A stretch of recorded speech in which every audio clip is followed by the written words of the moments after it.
నమస్తే అందరికీ. నేను భార్గవ్.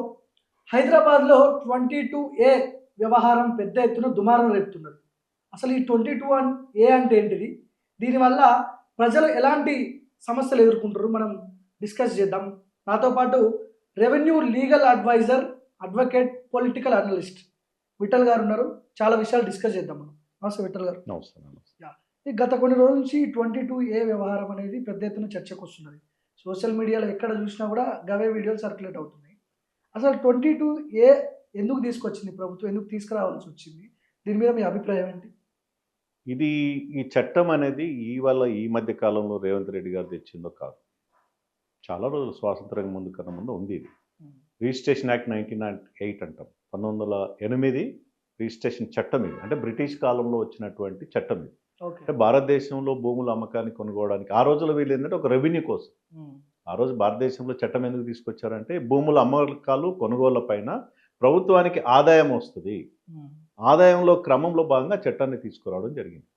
ఈ దేశంలో అనేక రాష్ట్రాల్లో ఈ చట్టం అమల్లో ఉంది. కేంద్ర ప్రభుత్వం తెచ్చిన చట్టం ఇవాళ 1947 తర్వాత 1950 భారత రాజ్యాంగం అమల్లోకి వచ్చిన తర్వాత ఈ చట్టాన్ని కేంద్ర ప్రభుత్వంతో పాటు అనేక రాష్ట్రాలు అడాప్ట్ చేసుకున్నాయి. అట్లా దీని తెలంగాణలో కూడా రిజిస్ట్రేషన్ యాక్ట్ 1908 తెలంగాణ స్టేట్ అని వస్తుంది. ఆంధ్రప్రదేశ్ ఉన్నప్పుడు ఆంధ్రప్రదేశ్. ఈ చట్టం యొక్క ప్రధాన ఉద్దేశం ఒకటివైపు రిజిస్ట్రేషన్ అవుతే మిగతాకు సంబంధించి సెక్షన్ 22Aలో ఈ ప్రొహిబిటెడ్ లిస్ట్ అంటాం, నిషేధిత జాబితా అంటాం. అంటే ఈ చట్టంలో పొందుపరిచినటువంటి భూముల సర్వే నంబర్లు వాటిని కొనుగోలు కానీ అమ్మకం కానీ చేయడానికి వీలు లేదనేది చట్టం చెప్తా ఉంది. ఇందులో ఏమేమి వస్తాయి? ఈ చట్టంలో వచ్చినటువంటి ప్రొహిబిటెడ్ లిస్టులు ఏమొస్తాయంటే గవర్నమెంట్ ల్యాండ్స్ అంటే ప్రభుత్వ భూములు, గవర్నమెంట్ ఓన్ అంటే ప్రభుత్వ భూముల్లో అనేక రకాల మళ్ళీ ఉంటాయి. అలా ఇనామ్ ల్యాండ్లని లేకపోతే రకరకాల మిగతా పేద ప్రజలకు ఇచ్చి మళ్ళీ ప్రభుత్వం గుంజుకున్న ల్యాండ్స్ కావచ్చు. అసైన్ ల్యాండ్స్ వస్తాయి. దాంట్లో తర్వాత వక్స్ ల్యాండ్స్ వస్తాయి, ఎండోమెంట్ ల్యాండ్స్ వస్తాయి, తర్వాత కోర్టు కేసులకు సంబంధించిన ల్యాండ్స్ వస్తాయి, తర్వాత బఫర్ జోన్లకు సంబంధించిన ఇవన్నీ ల్యాండ్స్, ఈ రకరకాల ల్యాండ్స్ దాని కిందకి వస్తాయి. ఇది ప్రభుత్వము చట్టబద్ధంగా చేయాల్సిన పని. ఇందులో రాష్ట్ర ప్రభుత్వం గత 50 ఏళ్ల నుంచి ఈ 10 ఏళ్ల నుంచి కూడా కొన్ని కోర్టు కేసులకు సంబంధించిన వివాదాలు పరిష్కరించబడతాయి. కోర్టులు న్యాయం చెప్తాయి. ఇది ప్రైవేట్ ల్యాండ్, గవర్నమెంట్ ల్యాండ్ అని ఎట్లా తీసుకుంటావు నువ్వు అనేది అనేక జడ్జిమెంట్ వస్తుంది. 1954-55లో కాసరపాణిలో ఎవరైతే పేర్లు ఉంటాయో కబ్జాదారుల కాలంలోనే కాసరపాణిలో పట్టేదారి కాలంలో అది ఒక ప్రభుత్వ భూమి అని ఉంటుంది. ఆ రోజుల్లో ప్రభుత్వ భూమి అనగానే ఏం చేస్తున్నారు? ఇది ప్రొహిబిటెడ్ లిస్ట్ అని పెట్టేస్తున్నారు. ఆ తర్వాత అది ప్రభుత్వ భూమి కాదని జడ్జిమెంట్లు వచ్చినాయి. నేను ఆ రోజు కబ్జాలు ఉన్నా, నేను దున్నుకుంటున్నా, పట్టేదారి పేరు భార్గవ్ గారు ఉంటారు. అది ప్రభుత్వ భూములను ఇంక్లూడ్ చేస్తే నేను కోర్టు ఛాలెంజ్ చేసి కోర్టు నుంచి డైరెక్షన్ తెచ్చుకొని అది ప్రభుత్వ భూమి కాదు అని నిర్ధారించబడ్డాయి. తర్వాత దాంట్లో రిజిస్ట్రేషన్స్ అయినాయి, దాంట్లో HMDA పర్మిషన్స్ ఇచ్చినాయి, దాని తర్వాత మున్సిపల్ పర్మిషన్ వచ్చింది, బ్యాంక్ లోన్లు వచ్చినాయి, ఇండ్లు కట్టుకున్నారు, కాలనీలు కట్టుకున్నారు, హైరైజ్ బిల్డింగ్ కట్టుకున్నారు, రకరకాల కన్స్ట్రక్షన్స్ అయిపోయినాయి. రాత్రి 1954-55 కాలంలో ఏముంది? ప్రభుత్వ భూమి ఉందని ఆ భూమిని మొత్తం తీసుకొచ్చి ప్రొహిబిటెడ్ లిస్టులో పెడుతున్నారు. దాన్ని ఆల్రెడీ రెవెన్యూ డిపార్ట్మెంటు తర్వాత దానికి సంబంధించిన కోర్టు కేసులు వివాదాలను పరిష్కరించబడి కొనుగోలు అమ్మకాలు జరిగిన తర్వాత ఇవాళ మళ్ళీ నువ్వు ప్రొహిబిటెడ్ లిస్ట్ పేరు మీద గవర్నమెంట్ ల్యాండ్ పెడితే అట్లా కొన్నటువంటి మధ్యతరగతి కుటుంబాలు, ఉన్నత కుటుంబాలు, పేద వర్గాలు ప్రైవేట్ ల్యాండ్ అని కొనుక్కొని ఇవాళ రాత్రి భూభారతిలో నీ ఇష్టానుసారంగా పెట్టగలిగితే లక్షలాది కుటుంబాలు ఇవాళ ఒక హైదరాబాద్లో భయభ్రాంతులకు గురి చేసే వాతావరణం ఈ ప్రభుత్వం తీసుకొస్తుంది. పొంగులేటి శ్రీనివాసరెడ్డి రీసెంట్గా దీని మీద మాట్లాడిండు. ఎలాంటి నష్టం జరగదు, ఎవరైతే జెన్యున్గా ఉంటారో వాళ్ళకి నష్టం జరగదు. నష్టం జరగనప్పుడు ఎందుకు పెట్టినావు? మరి నా ఇల్లు కట్టుకున్నా, గవర్నమెంటే పర్మిషన్ ఇచ్చింది, లేఅవుట్ గవర్నమెంట్ ఇచ్చింది, మున్సిపల్ డిపార్ట్మెంట్ పర్మిషన్ ఇచ్చింది, HMD అప్రూవల్ ఉంది, ఇప్పుడు వచ్చినది గవర్నమెంట్ ల్యాండ్ అంటే నష్టం చేస్తున్నావు కదా. ఇయర్ ఆఫ్టర్ నువ్వు అమ్మడానికి వీల్లేదు, కొనడానికి వీల్లేదు అంటే నా ప్రాపర్టీ ఏం కావాలా? పిల్లల కోసమో లేదా చదువుల కోసమో పెళ్ళిళ్ళ కోసమో ఆస్తులు సంపాదించుకుంటారు. ఇది ప్రభుత్వంకే క్లారిటీ లేదు. ఓకే. అసలు ఏది ప్రభుత్వ భూమి, ఏది ప్రైవేట్ భూమి, ఏది ప్రైవేటెడ్ లిస్ట్లో అధికారులు మిస్యూజ్ చేస్తున్నారా, లేదా ప్రజలకు ఏదైనా సేవ చేసే ఉద్దేశం ఉందా, ఇది వ్యాపారం చేస్తున్నారా, వాళ్ళ ఉద్దేశం ఏంటి అనేది చెప్పాలా ప్రభుత్వం. వన్స్ 22A చూపించిన తర్వాత అమ్మడానికి కొనడానికి వీలు ఉండదు కాబట్టి ఇంపాసిబుల్. ఒకవేళ జెన్యున్ గా ఉంటే వాళ్ళకి ఎట్లాంటి ఇప్పుడు సమస్య కోర్టుకు ఎక్కడ వెళ్తే ఏమైనా వస్తుందన్నా, సమస్య మేము పరిష్కారమయ్యే అవకాశం మేము ఉందా? తెలంగాణ గవర్నమెంట్లో పనిచేసిన వ్యక్తులు, ఉద్యోగ సంఘాలను లీడ్ చేసిన వ్యక్తులు, రాష్ట్ర అధ్యక్షుల స్థానంలో పనిచేసి జేఏసీల రూపంలో తెలంగాణ రాష్ట్ర సాధన కోసం సకల జనుల సమ్మె చేసి రాష్ట్రాన్ని తెచ్చుకున్న వాళ్ళం. ప్రభుత్వ యంత్రాంగం ఎట్లా పనిచేస్తుందో మాకు తెలుసు. We know that. పారదర్శక వ్యవస్థని నాశనం చేసి ఇష్టానుసారంగా పవర్స్ ఇవ్వడం జరిగింది.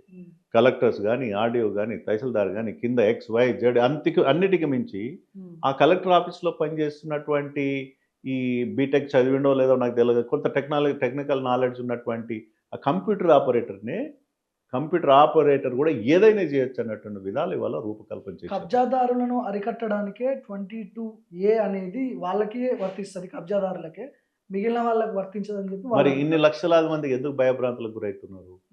కొనడం లేదు, అమలు హైరేజ్ బిల్డింగ్ ఉంటుంది, రేపు అది ప్రొహిబిటెడ్ లిస్ట్లో పెట్టినా నువ్వు ఎందుకు చెబుతున్నావు? మరి హైరేజ్ బిల్డింగ్ ఎవరు కట్టిర్రు, ఎవరు పర్మిషన్ ఇచ్చిర్రు, బ్యాంక్ లోన్లు ఎందుకు వచ్చినాయి, HMDA పర్మిషన్ ఎందుకు వచ్చింది, బిల్డర్ ఎందుకు కట్టిండు, మరి గవర్నమెంట్ ల్యాండ్ అయితే ఆ రోజు ఎందుకు ఆపలేదు? ఇవన్నీ చర్చకు వస్తాయి కదా. నేనేమంటే ఒక పారదర్శకంగా జరగాల్సినటువంటి వ్యవస్థ.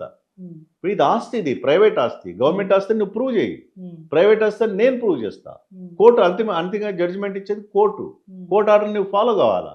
సో అట్లా వచ్చినటువంటి వ్యవహారాలు ఇప్పుడు ఏమైపోయిందంటే నేను మళ్ళీ అయితే రెవెన్యూ డిపార్ట్మెంట్ వ్యవస్థ గురించి చెప్తున్నా ఒక మాట అన్న, చాలా ప్రమాదకరమైన పరిస్థితిలో ఉన్నాం.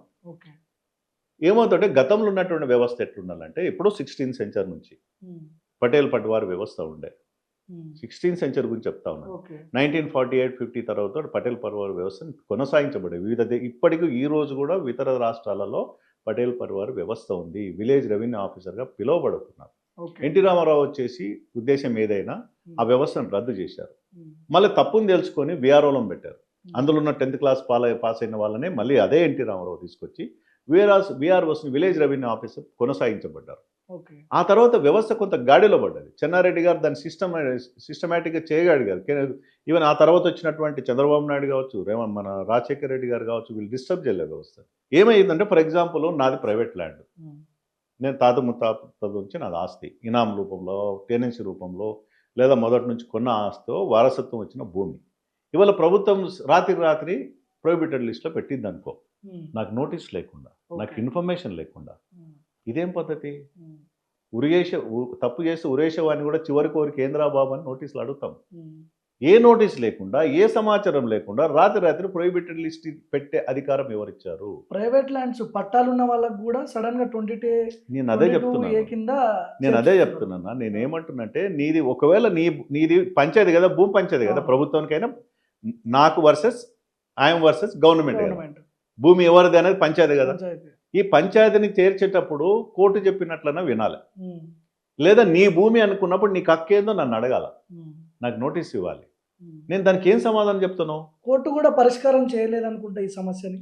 చేసింది, అడ్రస్ ఇవ్వచ్చు కానీ వీళ్ళు పాటించాలి. చాలా విషయాల్లో కోర్టు పరిష్కారం ఇచ్చింది. పరిష్కారం ఇచ్చినాకనే, పరిష్కారం అయినాకనే పర్మిషన్స్ వచ్చినాయి. దీనికి పరిష్కారం లేదంటారా? ప్రభుత్వాలు ఆలోచించాలి. పరిష్కారం చాలా ఉన్నాయి, మేము చెప్పడానికి సిద్ధంగా ఉన్నాం. 22A సంబంధించి వచ్చింది అంటే 22Aలో చాలా కాంప్లికేషన్స్ ఉన్నాయి. లీగల్ ప్రైవేట్ భూమిని కూడా ప్రభుత్వ భూమిగా క్లెయిమ్ చేస్తుంది. వక్స్ భూమి కాదు, దాన్ని వక్స్ భూమి అని క్లెయిమ్ చేస్తుంది.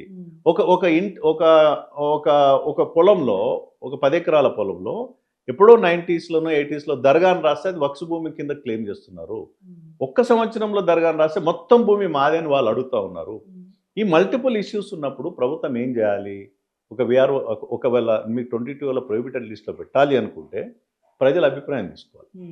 అన్నిటికి మించి ఎవరైతే ఆ సర్వే నంబర్ ఉన్నటువంటి కాస్తుదారో, పట్టేదారో, ఆ భూమిలో పని చేసుకునేవాడు, సాగు చేసుకునేవాడు, లేదా అర్బన్ ఏరియాలో ఇల్లు కట్టుకునేవాడు, మనకు నోటీస్ ఇవ్వు. ఫస్ట్ నోటీస్ ఇవ్వు. నేను మళ్ళీ చెప్తున్నా, ఉరి తీసినప్పుడు కూడా అడుగుతావు కదా, నీకు చివరి కోరిక ఏందని. ఏ నోటీస్ ఉండదు, ఏ ఫైల్ నడవదు, ఏ ప్రొసీడింగ్స్ ఉండదు, నా ఆన్సరే తీసుకోరు. రాత్రి ఈరోజు ఉన్న భూమి రేపు ప్రొహిబిటెడ్ లిస్ట్ వస్తుంది. ఇప్పుడు రియల్ ఎస్టేట్ డల్ అవ్వడానికి 22A చాలా సంబంధం ఉందా? చాలా లింకులు ఉన్నాయి. ధరణి తర్వాత వీళ్ళు కొత్తగా భూభారత్ చట్టం అని తీసుకొచ్చారు. భూభారత్లో వీఆర్ఎస్ని పెడతామన్నారు. ఇప్పటివరకు రిక్రూట్మెంట్ ప్రాసెస్ కంప్లీట్ జరగలేదు.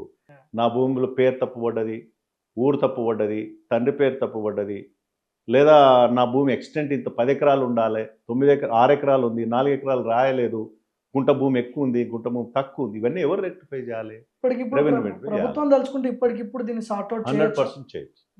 చేయాలనుకుంటే చేసి, కానీ దీన్ని దుర్వినియోగం చేసే ప్రమాదం ఉంటే ఎవడు కాపాడలేదు ప్రజలు.